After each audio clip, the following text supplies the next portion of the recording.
Autoridades, señoras y señores, como presidente de Nueva Economía Forum tengo el placer de darles de nuevo la bienvenida a Smart City, Foro de la Nueva Ciudad, que organizamos con la colaboración de Aqualogy del Grupo Akbar. Hoy tenemos la satisfacción de recibir como ponente a don Íñigo de la Serna, alcalde de Santander y presidente de la Federación Española de Municipios y Provincias.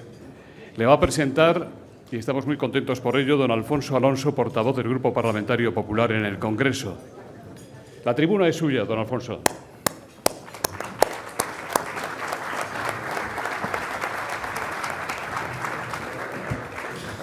Muchas gracias, buenos días y un saludo cariñoso a todo el mundo que se ha acercado hoy aquí para escuchar a Íñigo de la Serna, el alcalde de Santander.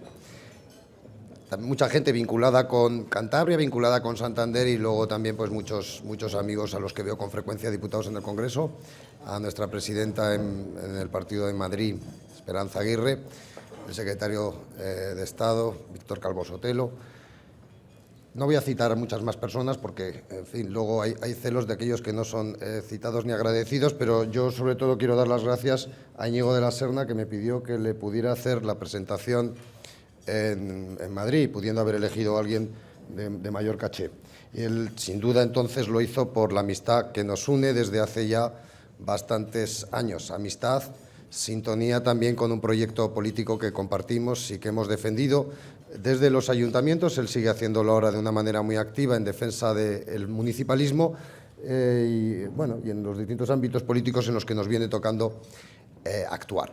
Yo conocí a Íñigo, decía, hace años. Entonces él no era alcalde, él era teniente de alcalde, llevaba el área de medio ambiente y yo en la Federación Española de Municipios presidía la Comisión de Medio Ambiente. Entonces él vino de vicepresidente de aquella comisión. Desde entonces el hombre ha ido creciendo y ha ido subiendo y naturalmente alcanzó la alcaldía de Santander con un resultado aplastante de votos, que fue todavía más aplastante una vez que durante 4 años sus vecinos le conocieron y pudieron apreciar sus cualidades. Por tanto, un alcalde muy popular, y es un alcalde muy querido y es un alcalde de una gestión cercana y eficaz. Y desde ese punto de vista es una referencia para todos los alcaldes del Partido Popular, para toda la gente en España que se dedica a la defensa de la autonomía local.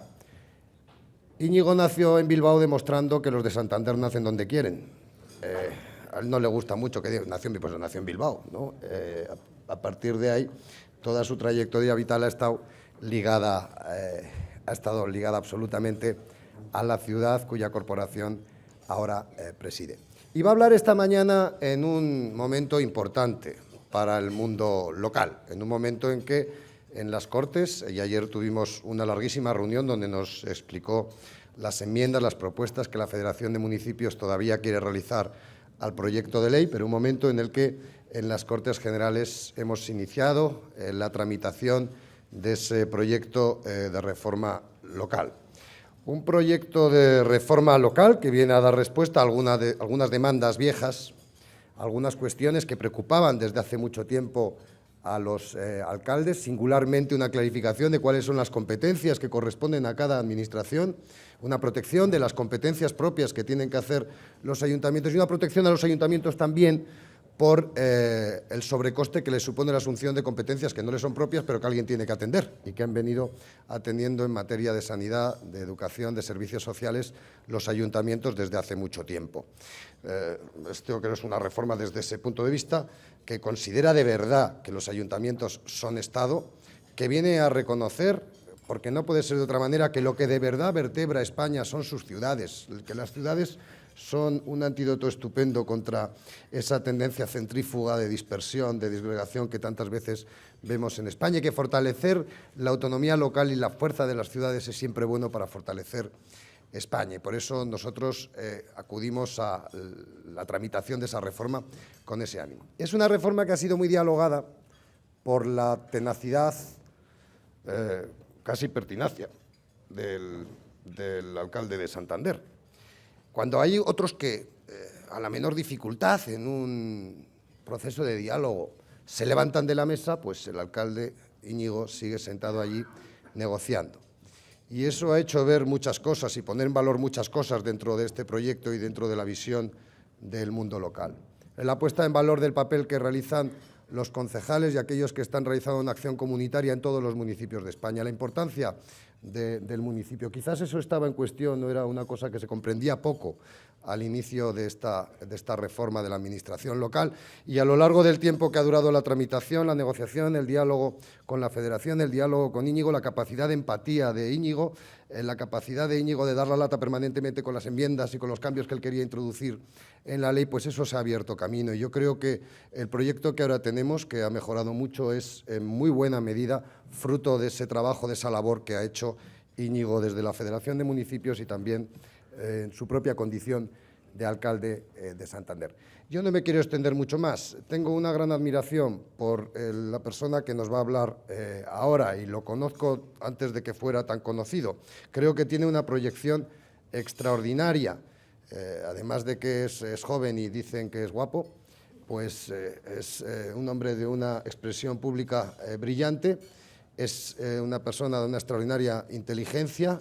Además, cree que la inteligencia tiene que ser un factor permanente de trabajo, preside la red de ciudades inteligentes. La inteligencia no es otra cosa que hacer la gestión desde el sentido común, desde la humildad de poder aprender de las buenas ideas, y por eso yo creo que es una referencia absolutamente para todos. Lo es desde en el tiempo breve en el que todavía él ha sido presidente de la Federación Española de Municipios, y por eso para mí ha sido un privilegio poder decir unas palabras cariñosas de mi amigo Íñigo de la Serna y poder estar aquí compartiendo con vosotros este desayuno. Muchas gracias.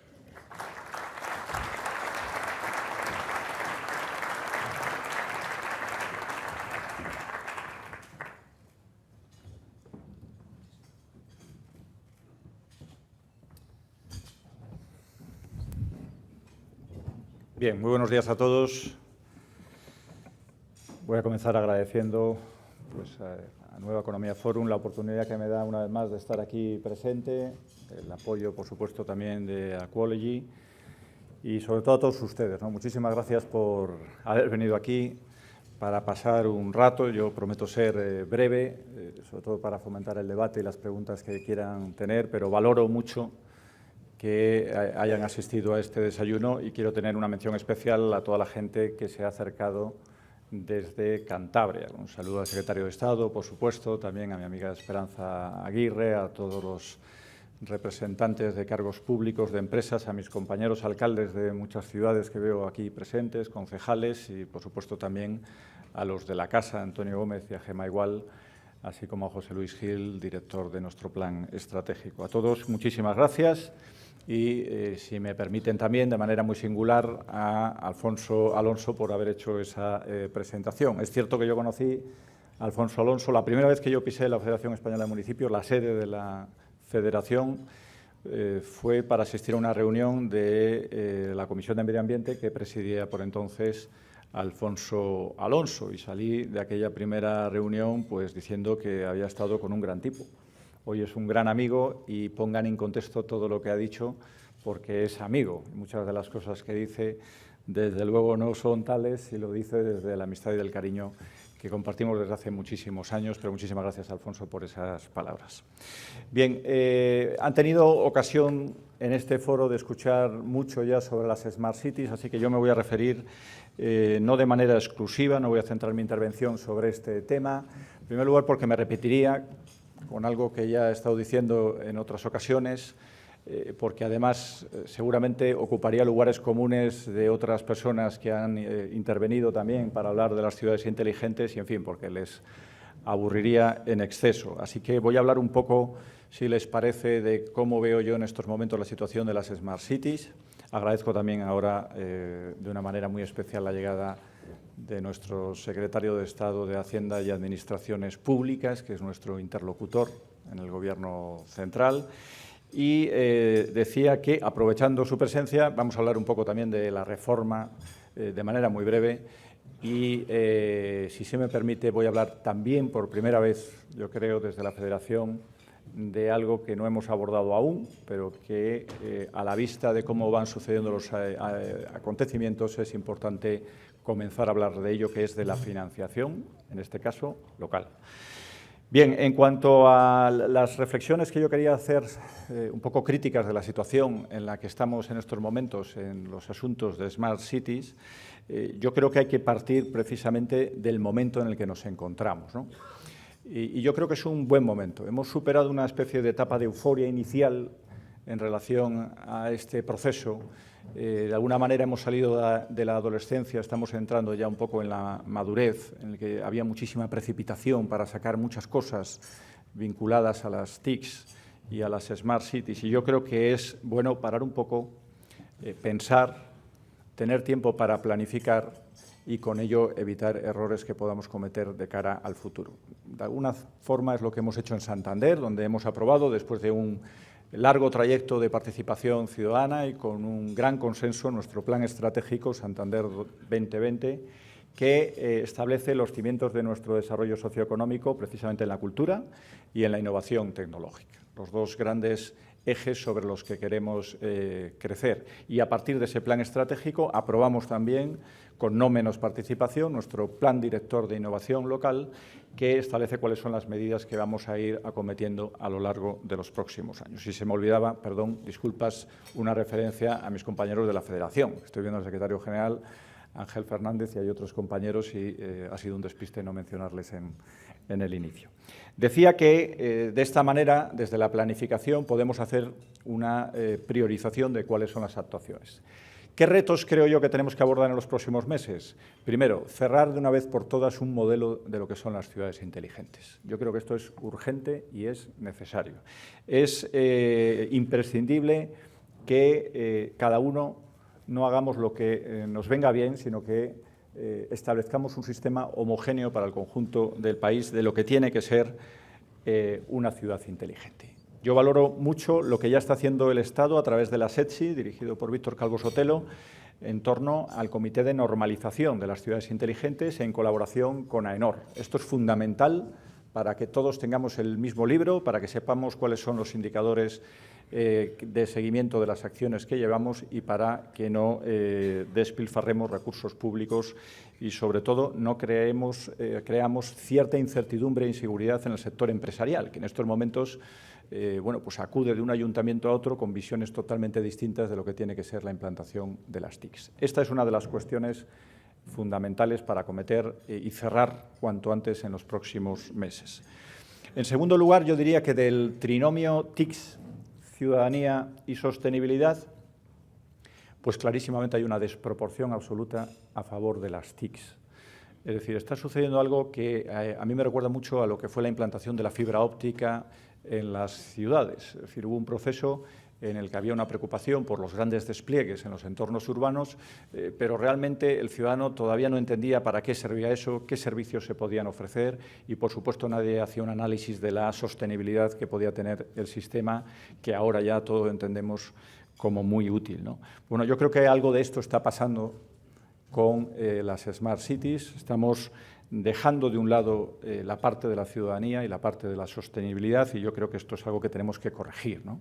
La ciudadanía, claro que tiene un creciente interés por el mundo tecnológico, pero también es cierto que hay un enorme desapego por lo que es el concepto de ciudad inteligente y lo que ello conlleva. Nada tiene que ver lo que hablamos aquí con lo que en estos momentos piensa de este tema cualquiera de las personas que estén cruzando la calle ahí fuera del hotel, ¿no? Luego, yo creo que aquí hay un problema que probablemente venga de nosotros mismos, que no estamos sabiendo explicar bien en qué consiste esto de las ciudades inteligentes, de los gestores públicos, de los técnicos. Probablemente el propio ciudadano todavía no vea la utilidad que tienen estos sistemas en el día a día, y ese déficit de comunicación, de información y de participación es uno de los objetivos que tenemos que cubrir en el corto plazo y dedicar recursos, además, para ello. Y no es menos importante tampoco la sostenibilidad del sistema.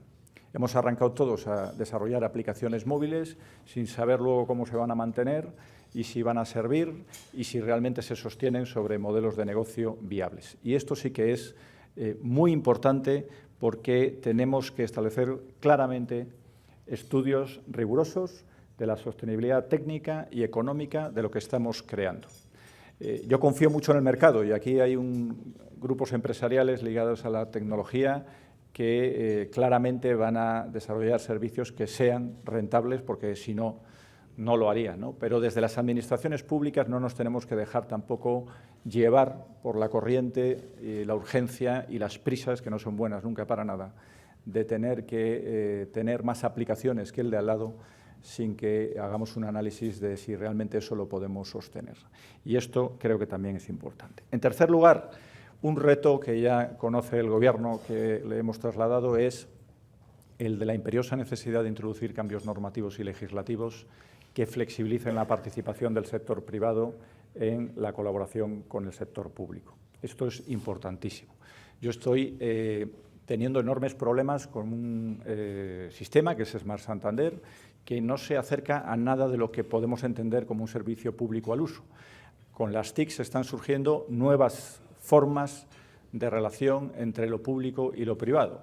Y llevamos meses intentando hacer encajes en lo que puede ser una concesión administrativa, en lo que son las fórmulas que vienen en la ley de contratos, y no hay manera de un sistema tan ambicioso como el nuestro, en el que estamos haciendo un despliegue, yo creo que el mayor en Europa, de sensores y de sistemas de comunicación vinculados al Internet del futuro, al Internet de las cosas, que queremos que opere un empresario, una empresa privada, que lo mantenga, que lo gestione y que cobre también de terceros para hacer del sistema un sistema sostenible, pues bueno, no tiene a priori ningún encaje en ninguna de las fórmulas actuales, con lo cual es necesario hacer algo parecido a lo que ya se hizo en este país con las empresas de servicios energéticos, que para conseguir una fórmula que permitiera que el sector privado invirtiera y con el ahorro se consiguiera amortizar las inversiones, se creó una figura dentro de la legislación que permite hacer eso. Habrá que hacer algo parecido o similar, y me consta que el Gobierno está iniciando estudios para ver qué tipo de cambios normativos podrían llegar a utilizarse. Y, por último, sí quisiera hacer una mención de también los retos que tenemos por delante, más que mención, ofrecimiento, de la necesidad de aprovechar al máximo el potencial que tiene algo tan importante como es la Red Española de Ciudades Inteligentes, que genera un montón de oportunidades. Oportunidades para el sector público. Yo creo que el Gobierno tiene ahí un gran interlocutor y, además, una forma de facilitar ese interés que tiene por homogeneizar los sistemas. Para el privado, sin lugar a dudas, no es lo mismo venderle un servicio a una empresa concreta, a una ciudad, en concreto, que ofrecérselo a un abanico amplio de ciudades. Y, por supuesto, para nosotros también, porque desde el momento que seamos capaces, con generosidad, de compartir servicios, podremos ahorrar, podemos ganar en eficiencia y generar más actividad y empleo. Bien, hasta aquí lo que quería decir en torno a las ciudades inteligentes, porque todo esto está muy bien, pero lo podremos hacer siempre y cuando tengamos ayuntamientos suficientemente sólidos desde el punto de vista financiero, económico y social, y de todo eso trata o habla la nueva reforma que se está acometiendo. Una reforma muy importante, una reforma probablemente la más importante desde la Ley de Bases de Régimen Local, profunda, una reforma que introduce cambios en la forma de gestión de los ayuntamientos y, sobre todo, que da respuesta a algunas de las grandes reivindicaciones históricas que hemos mantenido desde hace años. Me refiero especialmente a lo que ya ha enunciado Alfonso Alonso, la clarificación competencial. Lo que nosotros llamamos las competencias impropias, es decir, servicios que prestamos no porque nos corresponda desde un punto de vista legal, sino porque como administración más cercana tenemos una responsabilidad ética de acometerlos. Servicios de educación, servicios sociales, servicios de sanidad, etc. Yo creo que esta reforma pone en orden y ajusta estos servicios a quienes realmente tienen las competencias correspondientes. Y, sobre todo, a nosotros nos gusta especialmente que apueste por considerar a las entidades locales al mismo nivel, siendo Estado como lo somos, al mismo nivel que las comunidades autónomas, en un tratamiento de tú a tú. Uno de los grandes problemas que tenemos los ayuntamientos en la gestión del día a día es que estamos sujetos a convenios de colaboración con otras administraciones, especialmente con las comunidades autónomas, y esos convenios de colaboración pues surgen cuando surgen, a veces en el mes de abril, cuando uno ya ha aprobado unos presupuestos, no sabe cómo consignar la parte correspondiente que tiene que consignar, no sabe tampoco si al año siguiente se va a prorrogar ese convenio, con lo cual la sostenibilidad está en entredicho. e incluso a veces uno no tiene oportunidad de cobrarlo o incluso ve reducida la aportación de la otra parte y se ve en la necesidad imperiosa de aumentar la suya, ¿no? Todo este gran problema, porque es un gran problema de la relación institucional entre las diferentes administraciones, queda, a nuestro juicio, muy bien resuelto en la ley, porque establece que los convenios a partir de ahora deberán tener asignada el 100% de la financiación, serán convenios a 5 años y además con la garantía del Estado de que la comunidad autónoma debe cumplir con sus compromisos. A partir de ahí, pues la ley contempla otras cosas importantes que tienen que ver con la duplicidad administrativa, que tienen que ver con la eficiencia y modernización del sector público local, y en ese proceso estamos, en un proceso que ya se ha dicho aquí, de diálogo permanente con el Gobierno central, del que yo quisiera decir 3 pequeñas cosas. Una, la Junta de Gobierno ha aprobado 19 enmiendas. Decía Alfonso que, bueno, que en fin, que hemos sido peleones desde la Federación, él lo personalizaba en mí, pero yo tengo que decir que hay mucha gente dentro de la Junta de Gobierno, y aquí hay miembros de la Junta de Gobierno, muchos técnicos, muchos alcaldes que han, bueno, mantenido la tensión y el tesón a la hora de sostener las reivindicaciones de cara a la negociación, ¿no? Pero también tengo que decir que no hay ninguna ley que yo conozca que jamás se haya tramitado en este país que haya contado con un Gobierno que durante un año haya querido sentarse en la mesa para negociar hasta la última coma del contenido de esa ley, y eso también hay que valorarlo. Por eso confío en que esa buena voluntad de diálogo y de colaboración pues continúe y permanezca a lo largo del tiempo que queda, porque todavía nos queda tiempo para mejorar y enriquecer el documento. Esas 19 enmiendas, que son todas, querido secretario de Estado, muy coherentes y muy sencillas de entender y fáciles de implementar en el proyecto de ley, son enmiendas que pretenden, bueno, abordar esas cuestiones que entendemos que todavía pueden haber quedado en el tintero, ¿no? Algunas tienen que ver con el ámbito competencial, me permito recordar una. Hemos pedido que entre las competencias impropias haya una que esté ligada a la tecnología y a la sociedad de la información, porque si no, un ayuntamiento que no estuviera en equilibrio no podría o tendría que dejar el importante camino de las Smart Cities. Y claro, este tipo de desayunos pues no los podríamos hacer, al menos con responsables locales. Si no se trata de eso, queremos seguir viniendo aquí a hablar de lo que realmente creemos que hace crecer nuestras ciudades, ¿no? Hay algunas enmiendas que tienen que ver con temas económicos, ¿no? Como la que pretende que los municipios que no cumplan con la Ley de Estabilidad Presupuestaria en sus planes económico-financieros no tengan que plantear cuestiones que trasciendan lo que ya contempla la ley, como puede ser la supresión de las entidades locales menores o como puede ser la fusión con otros municipios. En fin, que no haya desigualdad de trato en relación a lo que tienen que cumplir ya otras administraciones.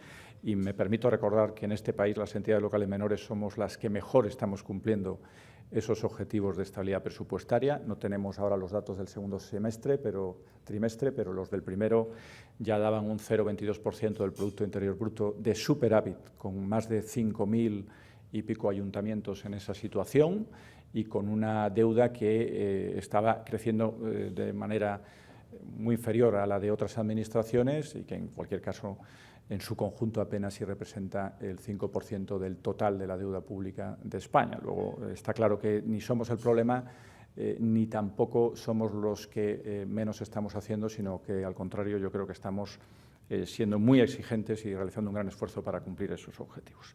Y, por último, quisiera citar otra de las enmiendas porque es política y quizá para algunos no sea tan importante, pero nosotros le damos cierta importancia porque es algo que ya he dicho en muchas ocasiones. Estamos, y me cuesta decirlo aquí, en una situación siempre de cierta desigualdad con las comunidades autónomas especialmente y con otras administraciones a la hora de tener capacidad de decisión en los principales asuntos que incluso tienen que ver con nuestras ciudades, ¿no?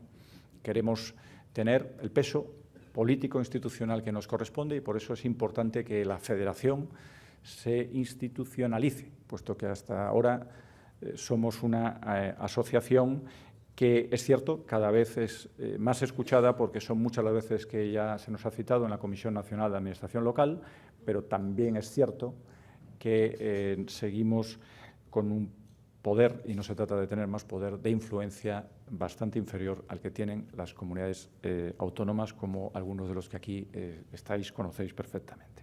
En segundo lugar, quisiera decir algo que igual resulta en cierta medida incómodo, pero también lo he dicho en muchas ocasiones y quiero volver a insistirlo. Estamos haciendo un enorme esfuerzo para limitar las retribuciones salariales a unos topes en todo el país, de todos los cargos electos. Estamos haciendo un gran esfuerzo para restringir de una manera importante el número de eventuales y de cargos de confianza. Estamos haciendo un gran esfuerzo para limitar las dedicaciones exclusivas. Todo esto está en la ley y sería muy injusto que a 1 de enero de 2014 hubiera unos que estuviéramos ya con todas estas limitaciones y hubiera otros que no tuvieran ningún tipo de limitación. Luego, en un compromiso que estamos asumiendo, que entendemos es un compromiso país, debiéramos situarnos todos en el mismo grado de implicación a la hora de hacer esfuerzos que también tienen que ver con esa disminución y adelgazamiento del sector público local y de sus retribuciones. Y por último, en este asunto, algo que es muy importante también es, yo diría que más importante incluso que la tramitación parlamentaria que nos queda, la aplicación de la ley.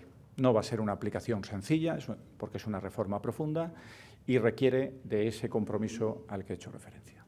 Por eso es muy importante que, en la medida de lo posible, siga existiendo altura de miras desde el plano político para caminar juntos en un momento trascendental para España como el que estamos. Yo vuelvo a hacer una llamada a la unidad y entiendo perfectamente que estamos en un momento en el que los discursos políticos y los acuerdos políticos en determinados temas pueden no ser fáciles, pero también estamos escuchando mucho ruido con etiquetas políticas, con frases hechas sobre asuntos que ya no están en la ley, que estuvieron, pero que ya no están en la ley y que, sin embargo, se mantienen esas frases y esas etiquetas, ¿no? Luego hay que descender a lo concreto, a lo pragmático e intentar saber qué es lo que podemos realmente cambiar y abordar juntos el proceso entre todos, porque, desde luego, lo que siempre ha hecho fuertes a los municipios ha sido la unidad, y perder esa unidad pues sería un grave error en perjuicio de todos, sin distinción de color político. Y, por último, y con ello ya acabo, unas palabras, las primeras palabras en torno al asunto de la financiación local. Porque, claro, uno se ha levantado hoy por la mañana escuchando los telediarios y hablando desde ciertas comunidades autónomas sobre el modelo de financiación autonómico. Ayer se escuchaba de la misma manera desde otras. En fin, parece que hay los de siempre que, como siempre, se quedan al margen. Y, entendiendo que no sabemos con precisión cuándo se va a abordar ese proceso, pero sabemos que el Gobierno tiene intención de abordar un proceso con un nuevo modelo de financiación autonómica. También se nos ha trasladado por parte del ministro que ese proceso se acometería de manera paralela y vinculada al proceso de financiación local. Queremos ser proactivos, queremos, y así lo hemos acordado en la última Junta de Gobierno, ir preparando propuestas que planteen cuál va a ser la posición de los municipios de cara al nuevo modelo de financiación local, porque hasta ahora, siempre que ha habido una negociación con las comunidades autónomas sobre financiación, siempre nos hemos quedado a un lado.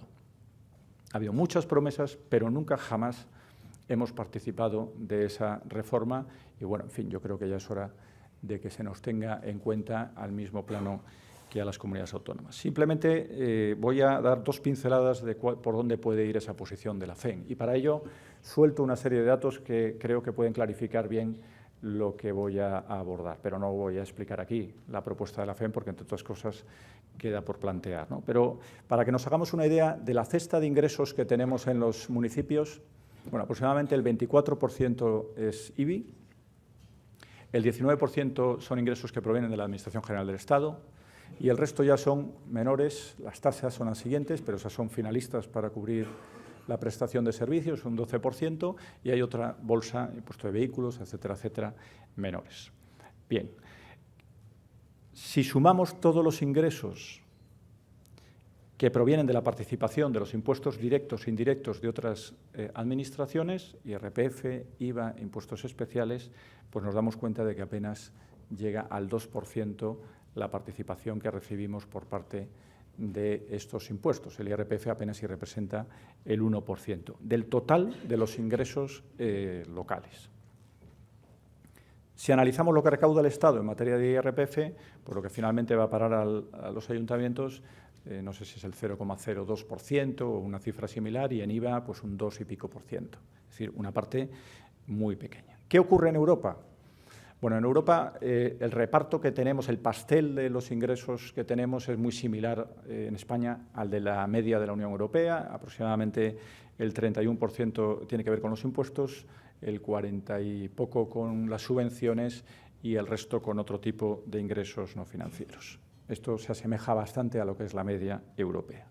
Pero claro, si vamos a lo que ocurre en actividad económica, en impuestos, nos damos cuenta de que el IRPF solo representa el 4% de los impuestos que nosotros ingresamos y el IVA en torno al 3%.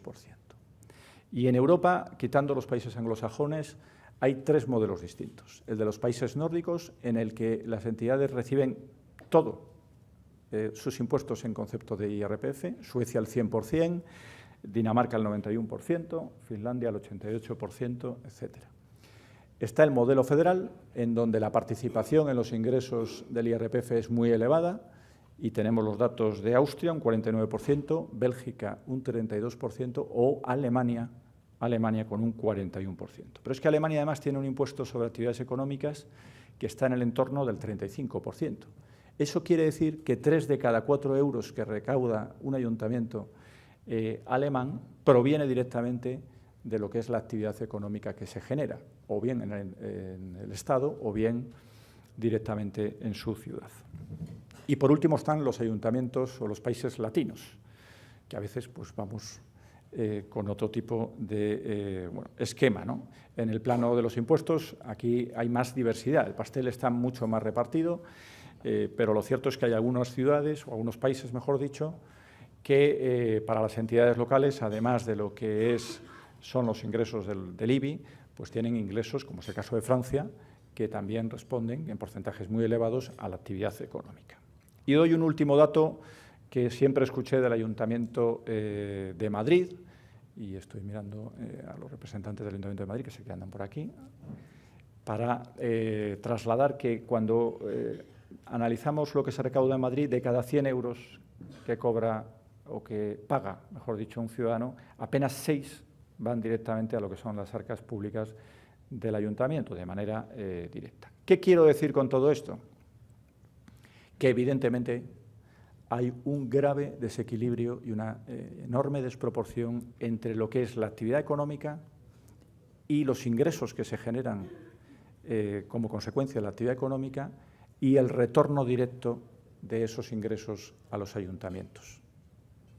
Y no hay que olvidar, primero, que los ayuntamientos son factores absolutamente determinantes, lo ha dicho Alfonso Alonso, de vertebración del país, yo diría más, de vertebración del país y de desarrollo socioeconómico, donde realmente se produce la innovación, donde se producen los cambios de modelo productivo y donde hay que apostar para transformar desde una reforma profunda una situación como la que en estos momentos estamos viviendo.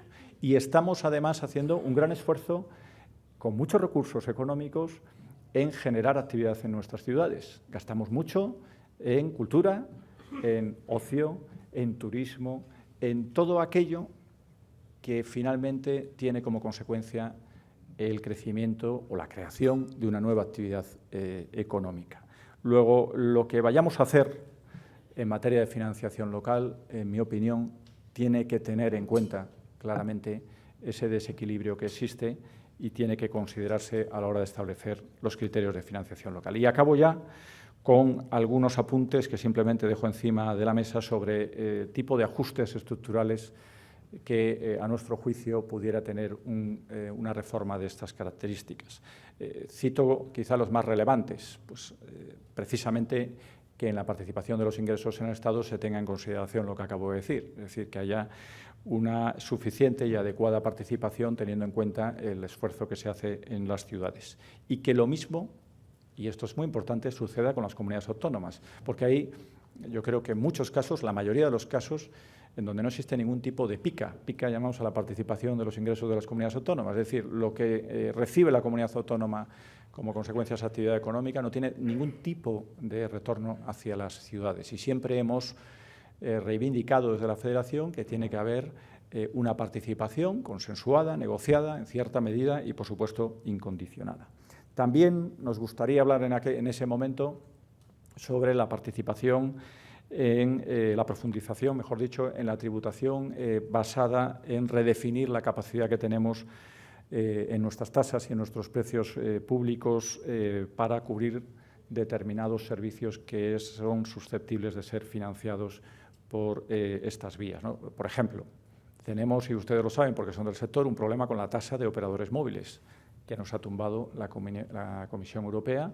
Es decir, que entendemos que tenemos que tener un modelo en el que haya tasas adecuadas para determinados servicios que se desarrollan en nuestras ciudades y esto tiene que estar contemplado en ese modelo de financiación local. Debe existir lealtad institucional. Y lealtad institucional no significa protocolo en los actos públicos, sino que cualquier modificación fiscal que tenga repercusión en la tributación en las entidades locales, evidentemente, y que pueda afectar a las entidades locales, debe tener en cuenta a las entidades locales. Y otro tipo de cuestiones que quiero decir que en parte ya se están acometiendo por el Gobierno. Por ejemplo, hemos pedido, a ver si se puede poner ya fin a ese problema de la extraterritorialidad que tenemos a la hora de acometer deudas, el cobro de las deudas en vía ejecutiva, ¿no? Es un problema que existe en los municipios y que nos gustaría que se resolviera. Pero otro de los graves problemas que tenemos, que es la deuda con las comunidades autónomas, yo tengo que decir que se está solucionando gracias a la propia implicación del Gobierno, gracias al plan de pago a proveedores, gracias al FLA. Me decía Rosana ahora que hay 160 y pico millones de euros que, gracias a ese mecanismo, se han cubierto para pagar servicios que estaban prestando los ayuntamientos, que estaban actuando un poco a modo de entidades financieras, ¿no?, de las propias comunidades autónomas.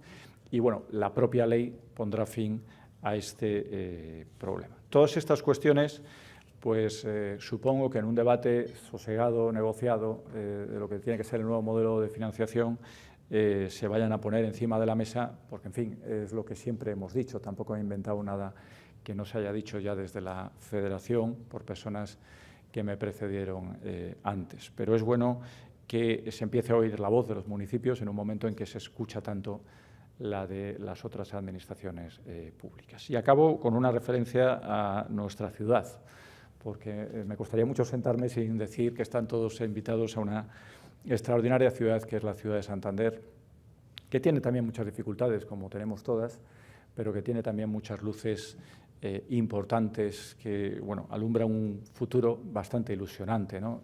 Para este año 2014 hay aquí representantes del Banco de Santander y tenemos esa gran referencia que es el Centro Botín, un equipamiento importante de 80 millones de euros que se está construyendo, transformando lo que es el centro de Santander y que será una referencia internacional de primer orden, con un edificio magnífico de Renzo Piano, es uno de los grandes arquitectos en estos momentos del mundo, y hay eventos tan importantes para nosotros como puede ser el Mundial de Vela, que se celebrará también el año que viene, quizá el acontecimiento deportivo más trascendente de nuestra historia, y otras muchas cosas que, si ustedes acuden a Santander, como estoy seguro hacen habitualmente, pues irán descubriendo y redescubriendo en cada nueva visita. Por eso, muchísimas gracias. Gracias por el esfuerzo de venir a este desayuno y poder participar. Gracias a la organización, gracias a todos por su presencia.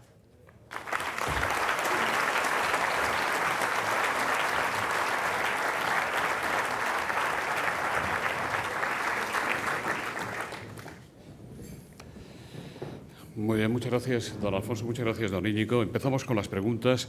Usted expresó ayer su satisfacción porque el proyecto de ley de reforma local ya no incluye aspectos que tenía el borrador inicial y que podían llegar a vulnerar en parte la autonomía local.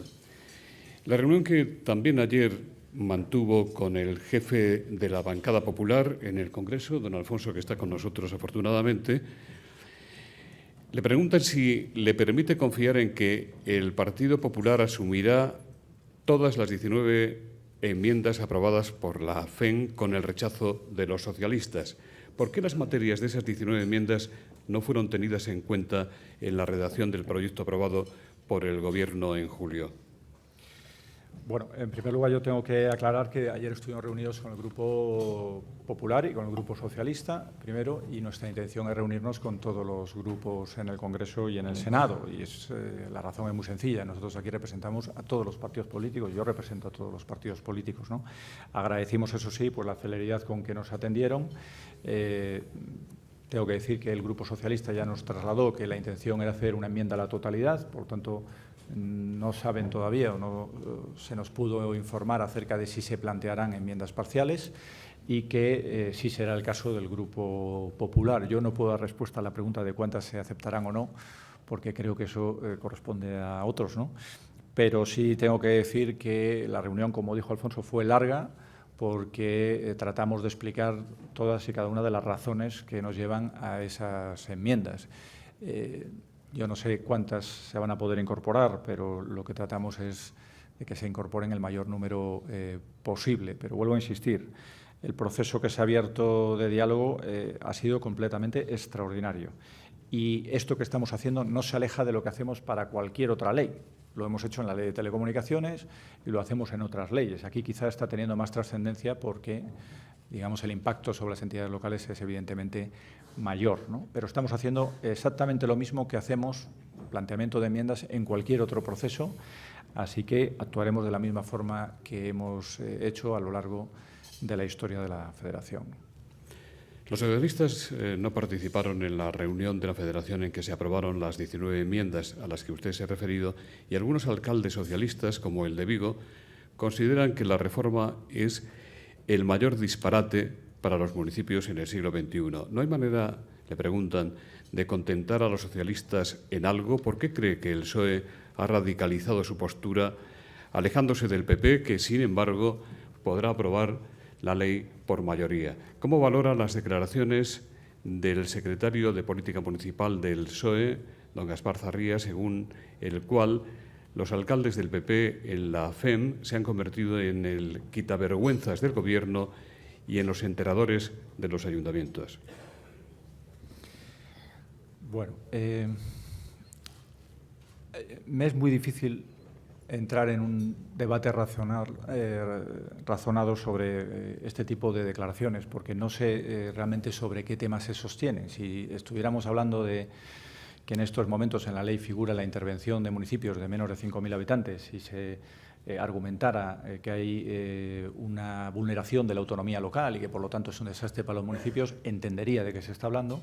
Si se estuviera hablando del coste estándar y de la posibilidad que aquello conllevaba de perder ciertas competencias a favor de las diputaciones, entendería que se pudiera hablar también de la vulneración de lo que es el derecho de los ayuntamientos, pero en estos momentos este tipo de declaraciones me es muy difícil entender a qué cuestión en concreto se refieren de la ley. Por lo tanto, no puedo ni siquiera entrar en un debate sobre las mismas, ¿no? Yo simplemente hago la reflexión de que es bueno que todos, con el texto en la mano, tratemos de ver en qué podemos mejorar el texto y lo hagamos con la mayor unidad posible, ¿no? Y, por supuesto, huir de cualquier tipo de confrontación o incluso de provocación. Lo que sí puedo asegurar es que nuestro papel en la Federación ha sido el de representar a todos los ayuntamientos independientemente de su color político. Yo estoy seguro que quizá los del Partido Socialista puedan pensar que hemos estado más del lado del Partido Popular, pero estoy seguro que hay también muchos compañeros del Partido Popular y quizá nos han visto muy exigentes en algunos aspectos como para que pudiéramos o se nos pudiera tachar de tener una visión partidista, ¿no? Yo creo que no, que la situación hemos reivindicado lo que creíamos que era justo para los municipios y punto. No hemos mirado en ningún momento ninguna cuestión política. Y sí tengo que decir que jamás durante todo este proceso nadie, al menos a mí, nos llamó para decirnos que teníamos que hacer o decir o dejar de hacer o dejar de decir esto o lo otro. Nadie. En ningún momento hemos tenido ningún contacto del Partido Popular para que se restara un ápice de independencia de lo que es la Federación de Municipios. Julio Cabo le pregunta si la financiación de los ayuntamientos y de las diputaciones mejorará con la nueva ley. Bueno, esta no es una ley de financiación local, no es una ley de Hacienda, pero sí tiene mejoras sustanciales en materia de financiación. Desde el momento en que dejamos de asumir el gasto de ciertas competencias impropias, pues bueno, podremos dedicar esos recursos a mejorar lo que son nuestros propios servicios propios. Eso es una mejora claramente de financiación. Si cerramos los convenios con las comunidades autónomas garantizándose que vamos a tener el 100% de la financiación, evidentemente también conseguiremos una mejora, ¿no? Luego yo creo que sí que hay bastantes cuestiones dentro de la ley que suponen una mayor solidez de lo que es la estructura económica de las entidades locales. Y en ese sentido se podría considerar que es una primera fase importante de lo que puede ser la reforma local. De los dos grandes problemas estructurales que hemos tenido desde el inicio de la democracia, el competencial de las competencias impropias queda de una u otra forma definido y clarificado en esta reforma, y el de la financiación queda parcialmente definido, pero con algunos asuntos, los que he mencionado, todavía por cubrir. Jacinto Coveros le pregunta si la nueva ley servirá para alejar de las diputaciones la amenaza de muerte que sobre ellas cernió desde el Partido Socialista. ¿Cómo van a ser tratadas las diputaciones? Algunas de ellas, incluso las gobernadas por el Partido Popular, están siendo críticas al Gobierno por esta reforma. Bueno, las diputaciones tienen una tradición histórica de colaboración con las entidades locales que ha sido muy importante para el país, porque ha sido muy importante para muchos municipios que no tenían capacidad para poder prestar servicios o para elaborar propuestas que en estos momentos son hechas desde las diputaciones, ¿no? Luego yo creo que la asignación de mayores labores de coordinación que establece la propia reforma es positiva para esos ayuntamientos, porque va a favorecer, por ejemplo, el que se mejore la gestión recaudatoria y tributaria, como ya viene siendo habitual, con la ayuda de las propias diputaciones. En fin, las diputaciones se articulan como sistemas de colaboración y de ayuda a esos municipios. Y en ese sentido, yo creo que la ley lo que hace es poner en valor algo que ya existe y que además está realizando una adecuada función, ¿no? Miguel Gallardo se refiere a que las antenas y estaciones base de telefonía móvil, además de pagar licencias municipales, deberían proporcionar metadatos de utilidad municipal. ¿Qué tipo de ordenanzas propone a la vista de los cientos de licencias anulados por sentencias del Supremo? Bueno, yo de los metadatos sé más bien poco puedo decir, pero… no me extraña. Pero sí tengo que decir que de antenas, desgraciadamente, en los municipios sabemos mucho, porque siempre ha sido un motivo a veces de conflicto social, en muchas ocasiones, en la mayor parte de las ocasiones, sin realmente tampoco una base sólida de ningún tipo, ¿no? Desde luego no científico. Pero sí podemos decir que estamos en un periodo de transición. Hay una nueva Ley General de Telecomunicaciones que se está tramitando en estos momentos. Hay un interés por realizar despliegues con los nuevos sistemas, 4G, LTE. Todo esto va a requerir un esfuerzo por parte del sector privado, que tiene que tener su implantación en las ciudades, y hay un interés del Gobierno de facilitar o eliminar trámites burocráticos asociados a ese despliegue. Hasta ahí todo bien, pero siempre, y así lo decimos desde los municipios, con salvaguardas de aspectos que podamos considerar fundamentales. Es decir, estamos absolutamente a favor de reducir lo que son los trámites administrativos, pero tenemos que tener un cierto filtro que garantice que uno no puede hacer lo que quiera y que nos podamos ver sorprendidos una mañana cuando vemos que se han colocado 3 o 4 antenas y, por ejemplo, no ha sido necesario ningún tipo de licencia ni ningún visto bueno previo por parte de la entidad local, ¿no? Este tipo de filtros previos, aun cuando podamos disminuir o incluso eliminar la concesión de licencias y, sobre todo, establecer ciertas garantías para determinados espacios de la ciudad, patrimonios históricos artísticos, lugares de alto valor para la conservación desde el punto de vista ambiental, etcétera, etcétera. Con esas salvaguardas, nosotros estaremos a favor de facilitar al sector todo el despliegue que en estos momentos es bueno para nuestros propios vecinos. Otra cosa es que en ese despliegue tengamos que cobrar lo mismo que cobramos al del gas, o que cobramos al del agua, o que cobramos a cualquier otro servicio que se implanta en la ciudad. De alguna otra manera hay un aprovechamiento del suelo, bien sea aéreo o bien sea a través de la sombra de las propias antenas, que, bueno, en fin, tiene que ser considerado de la misma forma que cualquier otro servicio privado o un uso privativo de suelo público que se lleva a cabo por cualquier otra compañía. Lo digo porque esto ha supuesto un varapalo importantísimo para los municipios, que habíamos comenzado a cobrar esas tasas, en algunos casos muy importantes, con una gran cantidad de dinero, y que ahora nos vemos en una situación de vacío, que, bueno, hemos creado un grupo de trabajo dentro del Ministerio para ver de qué manera podemos llegar a un acuerdo sobre el tipo de facturación que se debiera hacer al sector. Alicia San Juan le dice, desde varios sectores se ve excesiva la potenciación de la figura del interventor de los ayuntamientos en la vida de los municipios, tal como ahora mismo está en el proyecto de ley. ¿Qué tiene que decirnos sobre esto de los interventores? Bueno, este ha sido un tema recurrente a lo largo de la negociación bueno, en estos momentos yo creo que queda bastante bien resuelto, por no decir completamente resuelto, la mayor preocupación que teníamos, y era que en determinados momentos, borradores intermedios, pues aparecía, o al menos daba la sensación, o se podía interpretar, que los interventores podían tener capacidad de decisión en cuestiones de oportunidad política, es decir, en cuestiones que corresponden única y exclusivamente a los cargos electos. Ahora, al contrario, se hace una reflexión en positivo en la propia exposición de motiva, garantizando que los interventores no podrán entrar en este tipo de cuestiones y que tienen que ceñirse a lo que son los informes de fiscalización.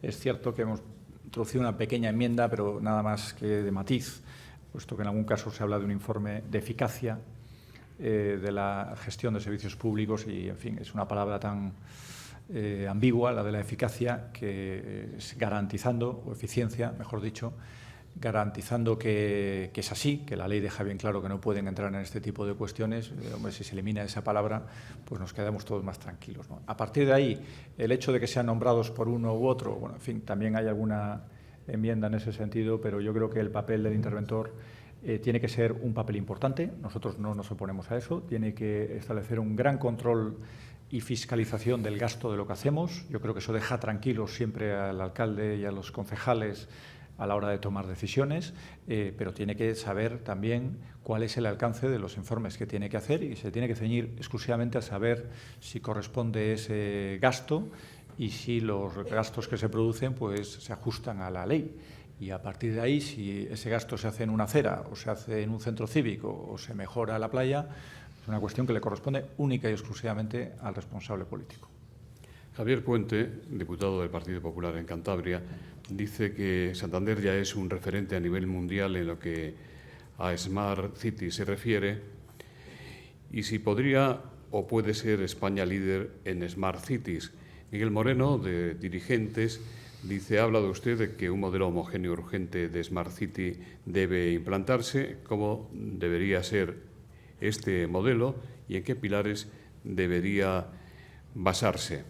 Julio Álvarez dice, la Federación Española de Municipios y Provincias defiende que la participación ciudadana y la utilización de las tecnologías de la información y la comunicación sigan siendo competencias de los ayuntamientos. ¿No le parece que es una pena que los ayuntamientos en dificultades económicas tendrán vetado hacer inversiones para convertirse o desarrollarse como Smart Cities, que es el futuro? Bueno, en cuanto al papel de España, yo soy muy optimista. Yo no conozco ningún país que tenga una red y, por lo tanto, un impulso de ciudades que realmente estén haciendo tantas cosas en tan poco tiempo.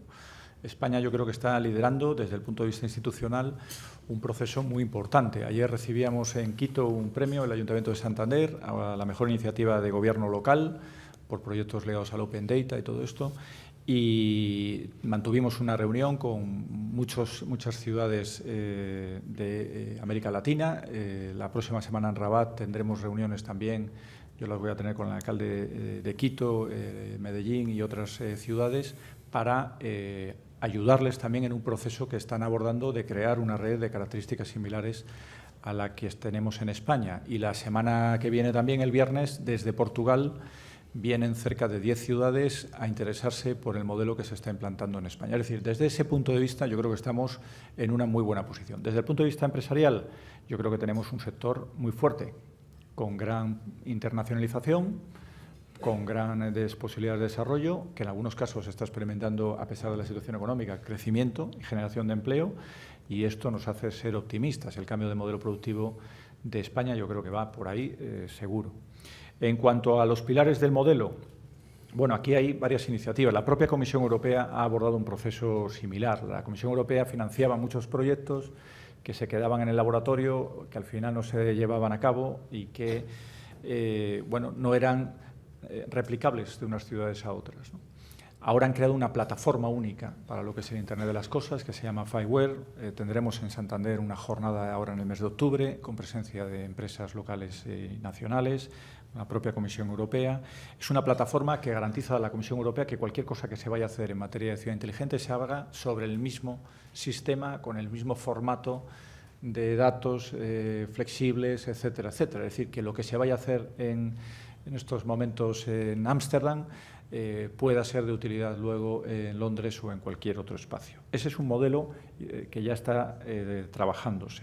El modelo de Barcelona del City Protocol, que guarda relación también con la estructura del FiWare, es un modelo muy bueno, porque es el modelo que realmente estamos llevando a cabo en Santander y genera también una forma de trabajar bastante homogénea. Y lo fundamental es que en estos momentos el Gobierno finalice ese proceso de normalización de las ciudades inteligentes, porque eso sí será el libro al que nos tendremos todos que ajustar y eso será la garantía de que realmente haremos las cosas bien, ¿no? En cuanto a las inversiones, yo aquí creo que hay oportunidades de financiación en Europa, las hay. Esta misma plataforma FiWare va a dar lugar a una iniciativa que creo que se pueden presentar las ofertas hasta el 3 de diciembre, va a poner encima de la mesa cerca de 100 millones de euros, de un total de 300 que tiene para todo el próximo programa, para las pymes. Esto significa que hay financiación en el campo. También creo que el éxito reside en encontrar, lo que decía antes, el modelo de negocio que permita al inversor privado tener un retorno por la prestación de un servicio. Es decir, si yo elevo, por ejemplo, la información que tengo de todos los autobuses municipales, viene una persona y hace una aplicación móvil para decir al vecino cuándo va a pasar exactamente el autobús de tal línea por la parada y por ello le cobra medio euro, pues quizá se encuentre la financiación suficiente para haber hecho esa aplicación, ¿no?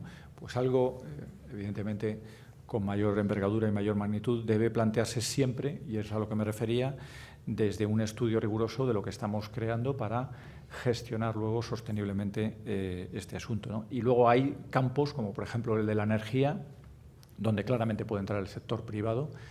Estoy refiriéndome al alumbrado, ¿no? Hoy en día uno puede sacar a concurso la renovación de la red de alumbrado y con el ahorro de la nueva tecnología que permite disminuir costes, amortizar la inversión e incluso sacar el beneficio industrial, ¿no? Es decir, hay muchas oportunidades ahora en la tecnología para poder encontrar nichos de negocio importantes, ¿no?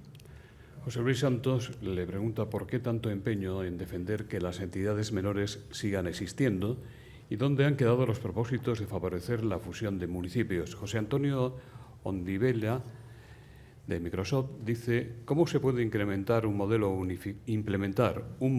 unificado de servicios si seguimos con 8.100 municipios, más de 4.000 con menos de 2.000 habitantes? Modelos nórdicos de unificación, papel de las diputaciones, papel de la FEM. Bueno, en cuanto a las entidades locales menores, nosotros como federación no representamos directamente a las entidades locales menores. Ellos tienen sus representantes, sus propias organizaciones. Sí representamos a los municipios y, evidentemente, las entidades locales menores dependen de los municipios. Aún así, siempre hemos considerado las entidades locales menores pues entidades territoriales que cumplen una función muy importante y función que a veces es difícil que llegue a cubrir un ayuntamiento. Ayer lo hablábamos en la reunión, ¿no? Porque un ayuntamiento, ¿cómo va a gestionar pues el aprovechamiento de un monte como lo puede hacer una junta vecinal, ¿no? Eso no quiere decir que defendamos que no tengan que seguir los mismos compromisos que los demás. Es decir, yo como presidente de la FEM nunca podré decir que no estoy a favor de que presenten las cuentas. De hecho, están presentando cuentas de una manera acelerada a la vista de lo que ya está planteándose en la ley. Aquí sí que doy la razón también al secretario de Estado cuando dice que la ley ya está anticipando algunos resultados, ¿no?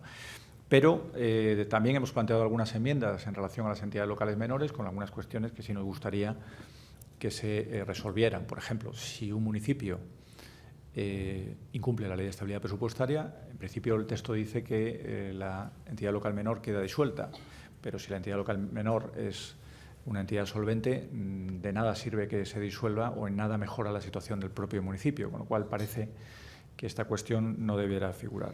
En definitiva, que nosotros sostenemos muchas de las reivindicaciones que hacen, pero también entendemos que tienen que tener un nivel de exigencia similar al de cualquier otra administración pública, porque es lo que los ciudadanos están esperando. En cuanto a la fusión, nos hemos opuesto siempre a la fusión obligatoria, pero ahora se plantea un escenario distinto. Hay una fusión voluntaria incentivada y nos parece perfecto. Aquellos municipios que se quieran fusionar, pues bienvenida la fusión, y si encima el Gobierno les incentiva, les alienta con algunas medidas extraordinarias, pues estupendo. Nosotros ahí estamos completamente a favor. Y en cuanto al modelo unificado de servicios, pues bueno, esto sí es cierto que es muy difícil, ¿no?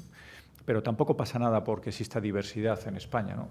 Esta es, por ejemplo, tradicionalmente una de las grandes reivindicaciones de AEAS, de la Asociación Española de Abastecimiento del Agua, de tratar de unificar modelos en las diferentes ciudades y tarifas en las diferentes ciudades. En fin, es una cuestión bastante más compleja porque la autonomía local, si uno la respeta, tiene que respetar también que se acoja a las distintas modalidades, por ejemplo, que existen de prestación de servicios y a los distintos sistemas tecnológicos que hay en el mercado para prestarlos, ¿no? Carmen San Cristóbal le pregunta qué le parece que los promotores de Eurovegas condicionen su inversión en un municipio de Madrid a que se cambien las leyes importantes que son conquistas de la sociedad. ¿No le parece un precedente y un agravio comparativo muy peligroso? ¿No debería ponerse el semáforo en ámbar para este proyecto, por mucho que se prometan grandes inversiones? La misma persona dice tantos problemas en darle la independencia a Cataluña, lo que sería un grave error histórico, y sin embargo se está hablando de hacer una isla municipal independiente con renuncia de competencias sagradas del Estado. Con esta no contaba usted. No, lo último no lo he entendido. No, Eurovegas poco puedo decir porque no conozco el proyecto ni conozco la tramitación que se esté llevando, los asuntos que se estén en estos momentos abordando que tengan que ver o pudieran llegar a tener que ver con Eurovegas. Lo que sí puedo decir de Eurovegas, hasta lo que yo sé, es que es un planteamiento empresarial de primera magnitud con la creación de centenares y centenares de puestos de empleos, y no, hasta lo que yo sé. Y, en fin, no estamos como para arrinconar a quien quiera venir a este país a generar actividad económica y empleo. Al contrario, lo que estoy cansado de escuchar, y lo comparto, es que las administraciones públicas estamos para facilitar también las condiciones de contorno a la actividad empresarial, ¿no? Y en todos los sentidos. La Ley General de Telecomunicaciones aborda este proceso también, y cualquier otra ley sectorial debe contemplar este tipo de cuestiones. Luego, yo creo que dentro del cumplimiento de la ley tiene que haber facilidades siempre para que las empresas puedan encontrar en nuestro país un lugar atractivo donde implantarse. Y hasta ahí, ojalá vengan, ojalá generen esa actividad y ojalá generen esos puestos de trabajo. Y, en fin, porque en Santander no cabe, pero si no, lo pediría para Santander. Tenemos ya poco espacio, pero no veo yo el Eurovegas allí. O sea que está dispuesto. ¿Le hace usted una invitación de recambio a la No, señora? no, pues no se vaya a malinterpretar aquí mis compañeros de la comunidad, faltaría más, ¿no? No. Al contrario, les felicito, les doy la enhorabuena y lo digo con envidia, pero sana. Y en cuanto a lo de la independencia, sinceramente no he entendido la pregunta. No sé si guardaba relación con el hipotético trato de favor aquí a Eurovegas o no, pero creo que ya queda contestada de igual manera. Si quieres se la vuelvo a leer. Pedro Martín dice, ¿qué opina que la nueva ley local trate de limitar por la ley de presupuestos las retribuciones de los funcionarios locales? A mí me parece que es totalmente ilegal y que quita autonomía a los municipios. Bueno, el tema de las retribuciones a los alcaldes es distinto. A los funcionarios, nosotros hemos hablado mucho de este tema y siempre compartimos el crear un marco homogéneo para todos. Vuelvo a decir que somos los únicos que estamos haciendo esto. Esto es importante porque hay que entender que si un alcalde ahora, por las circunstancias que sea, se tiene que ajustar en determinados rangos de población a un salario o incluso disminuir el salario que está cobrando a partir del 1 de enero de 2014, sería bueno que no hubiera en el director general de la comunidad autónoma correspondiente que en ese momento le da por subirse el sueldo, que no es el caso, ni hablo de ninguna comunidad y, por supuesto, menos de la mía. Pero quiero decir que debe ser un proceso que abordemos todos, ¿no? En cuanto a las retribuciones del personal funcionario, bueno, en fin, ahí hay una frase dentro de la ley, pero que queda todo condicionado siempre a los presupuestos generales del Estado, que son un poco los que marcan en estos momentos el ritmo también de las retribuciones en nuestros términos municipales, con lo cual no hay grandes diferencias sobre lo que ya está pasando.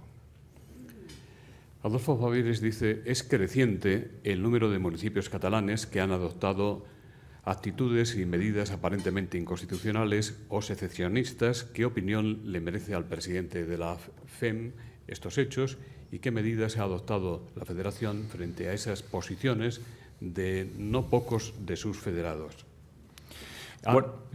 También le dice el señor Favieres si procedería, si habría quizás que catalanizar la FEM. Bueno, en relación a este asunto, realmente el espíritu de la FEM es el que yo he tratado de explicar en la intervención, ¿no? Es decir, la unidad. Por lo tanto, cualquier proceso que no vaya a favor de eso no es un proceso que beba del espíritu que tenemos en la Federación. Por lo tanto, desde el respeto a la autonomía local, que por supuesto es nuestra seña de identidad, no compartimos procesos que no entiendan ese valor de la unidad, y no me refiero solo al de la unidad dentro de la FEM, sino me refiero al de la unidad institucional, unidad en el país, ¿no? Y en cuanto a la segunda de las cuestiones, me pasa como la anterior pregunta, no lo he entendido muy bien. Yo creo que con la primera pregunta le he respondido en el sentido de que hay muchos municipios catalanes, como no, que pertenecen a la Federación, la inmensa mayoría, y trabajan intensamente dentro de la Federación. Hay representantes de entidades locales catalanes que forman parte de la Junta de Gobierno. Sinceramente, no tenemos ningún problema de ningún tipo, con ninguno, en cuanto a la unanimidad que se viene consiguiendo en los acuerdos que alcanzamos. De hecho, en la Junta de Gobierno hay un representante de CiU que, a diferencia de lo que ha hecho, por ejemplo, otro representante de otro partido político, sigue estando en la mesa, sigue acudiendo a las reuniones y sigue abordando el proceso que estamos llevando a cabo en la reforma, ¿no? En fin, absoluta normalidad, trabajo solo pensando en el municipalismo, lo que yo creo que debe ser la Federación. José Antonio Fernández Cuesta dice, hoy, Día Mundial del Turismo, se dedica al agua. ¿Qué hace la FEM para promover el turismo responsable, para que viajeros y empresas a la hora de gestionar los recursos hídricos defiendan el consumo racional para proteger nuestro futuro?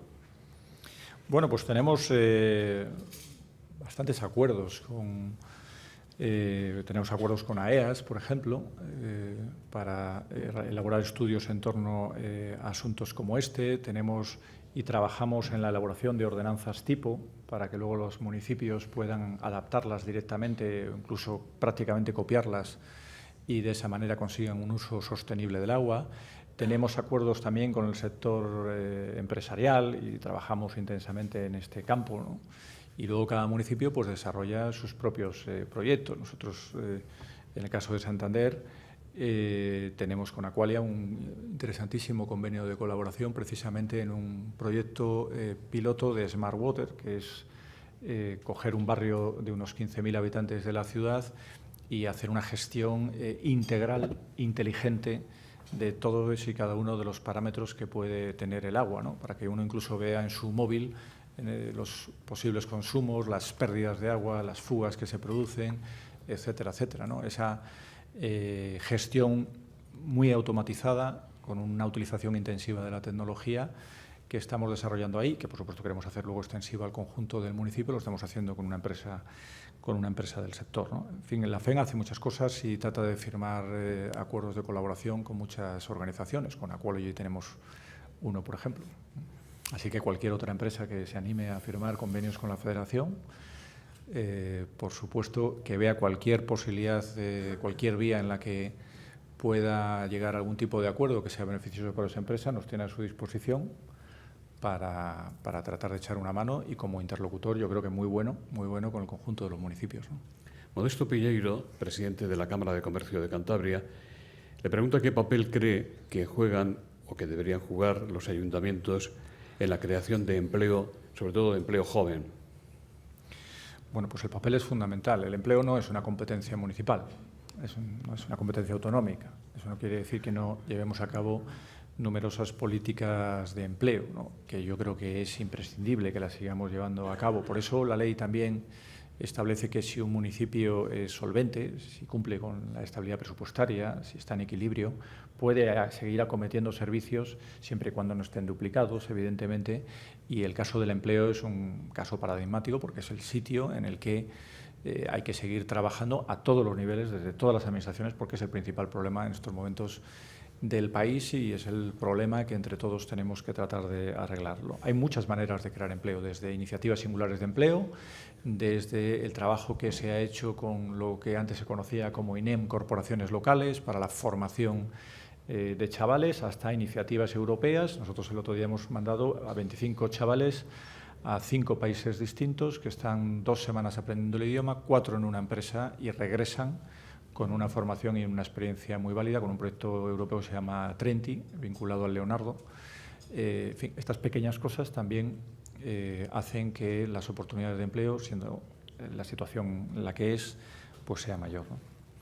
Ignacio Gómez Acebo le pregunta, y esta ya es la última cuestión, ¿qué influencia puede tener en la financiación de los grandes eventos deportivos en España, especialmente el Mundial de Vela en Cantabria, la no concesión de los Juegos Olímpicos a Madrid 2020? ¿Debería Madrid volverse a presentar? La señora alcaldesa ya dijo en este foro hace unos días que no lo haría. Pues será lo que diga la señora alcaldesa, eso por supuesto. Yo lo que tengo que decir es que yo creo que todos nos hemos sentido muy, muy orgullosos de Madrid y que el trabajo que ha hecho el Ayuntamiento ha sido extraordinario y que la labor que han hecho ha sido increíble, ¿no? Y ha generado una ilusión colectiva y que a veces cuando uno compite puede perder, que estas cosas son así. Pero yo creo que no solo no hay que poner ningún pero a lo que hizo el Ayuntamiento y especialmente su alcaldesa, sino todo lo contrario, ¿no? Hay que felicitarla por el empuje y por la voluntad de sacar lo mejor para su ciudad. Ojalá todos tuvieran la misma garra para arriesgar en un momento tan difícil en un proyecto que hubiera beneficiado tanto a España. Fue una lástima.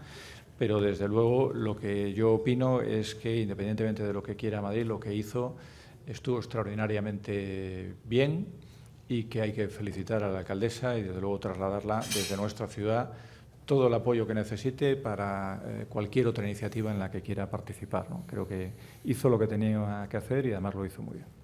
Para despedir el acto tiene la palabra doña Asunción Martínez, directora territorial de Aqualogy, que financia y patrocina este foro.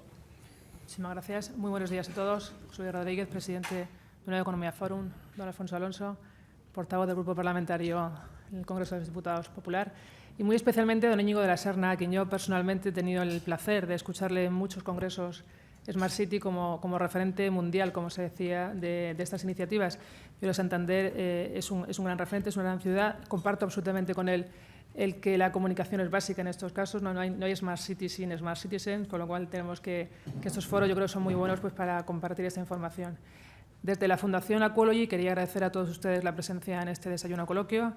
Espero que haya sido del interés de todos. Y, por último y finalmente, agradecer a Nueva Economía Forum la posibilidad que nos da de participar en estos eventos donde se potencia el debate económico, político, social, como hemos visto de forma muy interesante, donde todos podemos compartir experiencias y conocimientos. Muchísimas gracias a todos por la presencia en el acto.